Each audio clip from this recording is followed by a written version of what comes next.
Nanay Hansel natuwa kay Edu dahil sa alam naman nating lahat bilang isang nanay, kaligayahan mong makikita ang iyong anak na may mga taong nakapaligid sa kanya na mabubuti.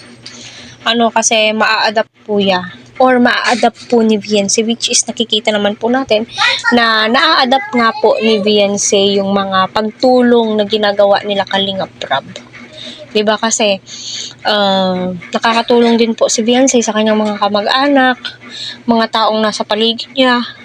Like yung sinabi ni Nanay Hansel at saka ni tatay niya na kapag pumupunta sila sa mall, kumakain sila sa labas, ngayon ay bumibili siya, nagti-take out siya para ibigay sa taong nakita niya. So, na-adapt na po talaga niya, which is nakakataba ng puso. Lalong-lalo na po kapag si Edu po yung makapartner ni Viancy, siguro masaya si Nanay Hansel. Although tayong mga nanay, pinapangarap po natin na magkaroon yung mga anak po natin na stable na pamumuhay, masaya.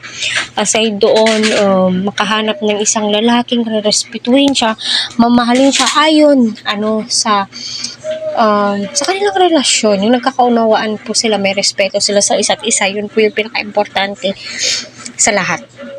Diba?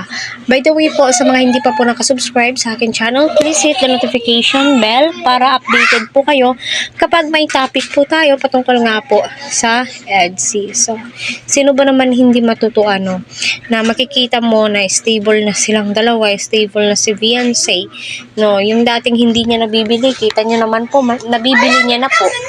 Napakalaking tulong po talaga ng Team Kalingap, especially ng mga supporters na gumagabay, sumusuporta, nagmamahal sa kanila.